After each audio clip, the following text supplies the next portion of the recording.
નમસ્કાર મિત્રો. સી ટોકનમાં આપણે કીવર્ડ પ્રીવિયસ લેક્ચરમાં જોયું હતું. ઉપર આઈ બટનમાં તમને તે વિડીયોની લિંક જોવા મળશે. જો તમે આઈડેન્ટિફાયર ડાયરેક્ટ જોવો છો તો સજેસ્ટ કરીશ કે કીવર્ડ વાળો વિડીયો પહેલાં જોઈ લેશો.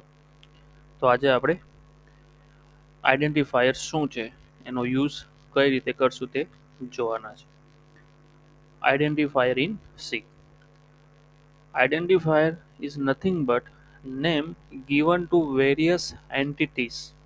તમે જ્યારે પણ સી લેંગ્વેજનો કોઈ પણ પ્રોગ્રામ બનાવો એમાં જે કીવર્ડ છે એના સિવાય તમે કંઈક યુઝર ડિફાઇન નામ આપશો.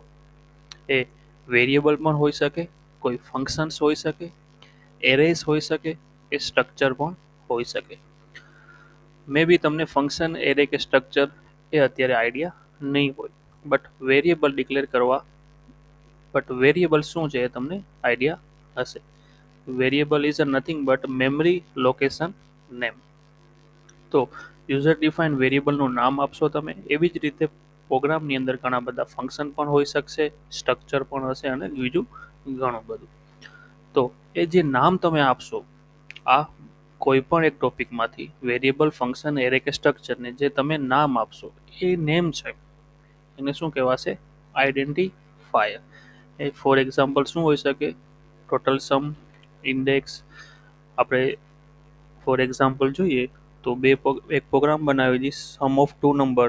તો ફર્સ્ટ નંબર 1, નંબર 2, પછી બંનેનો ટોટલ કરી એક વેરિયેબલમાં મૂકશું. તો એ બધા જે નામ આપણે આપશું એ બધા નામને શું કહેવાશે? Identifier. Identifier in C are the user defined word. Keyword સિવાયના જેટલા પણ વર્ડ છે એ બધા આઈડેન્ટિફાયર તમે કહી શકો.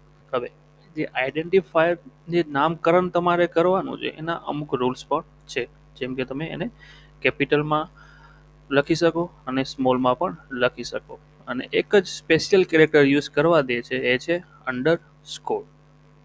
અને લેટર્સમાં પણ તમે 0 to 9 યુઝ કરી શકશો. બટ આ બધા આલ્ફાબેટ્સ અને નંબર યુઝ કરવા માટે પણ એક રૂલ્સ બનાવેલું.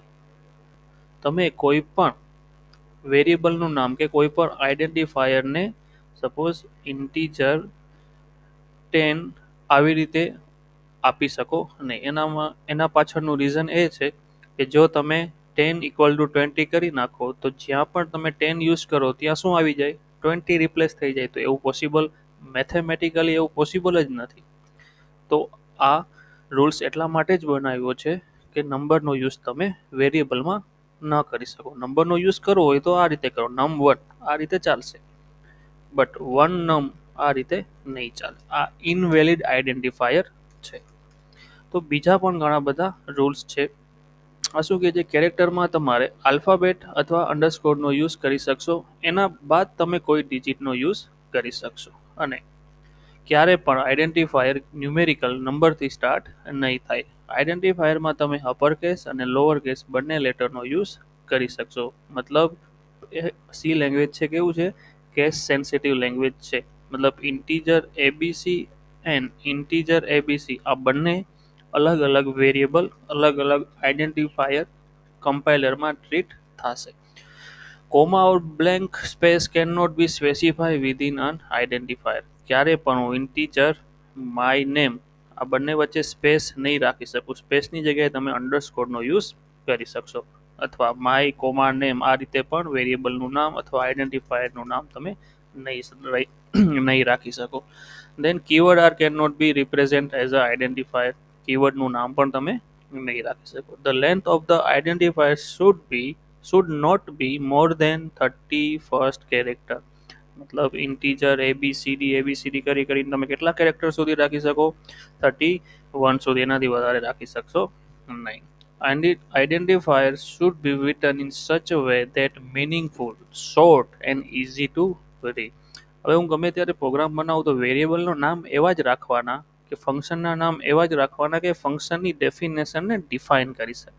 સપોઝ હું નંબરને એડ કરવા માંગુ છું તો ઇન્ટીજર num1, ઇન્ટીજર num2 અને પછી ટોટલ માટેનો, ટોટલને સ્ટોર કરવા માટે ટોટલ વેરિયેબલ, આ બંનેનો સમ થઈ ટોટલમાં સ્ટોર થશે. એની જગ્યાએ હું અહીંયા હેરી લખું, બીજામાં પેરી લખું અને બીજામાં થેરી લખું, તો આવા કોઈ નામનો મતલબ નહીં થાય. તમે ઇન ફ્યુચરમાં એ પ્રોગ્રામ રીડ કરશો તો તમને પણ ખબર નહીં પડે. તો પ્રોગ્રામમાં વેરિયેબલના, ફંક્શનના, સ્ટ્રક્ચરના કોઈ પણ નામ જે યુઝર ડિફાઇન હોય તે કેવા રાખવા, કોઈ મિનિંગફુલ રાખવા અને બને એટલા શોર્ટ રાખવા, એટલે ઇઝી ટુ ટાઈપ કરવા મળે. બહુ સારું એવું મોટું નામ રાખી દો, તેને કોલ કરાવો કે એનો યુઝ કરો તો સ્પેલિંગ મિસ્ટેક થવાના ચાન્સીસ વધી જાય, અને નામથી જ આઈડિયા થઈ જાય કે આ વેરિયેબલની અંદર આ વેલ્યુને સ્ટોર કરવામાં આવશે. ઓકે, તો આ હતું આઈડેન્ટિફાયર. નેક્સ્ટ વિડીયોમાં આપણે નેક્સ્ટ કીવર્ડ છે કોન્સ્ટન્ટ, એ આપણે જોશું. તો ત્યાં સુધી જય હિન્દ, જય ભારત.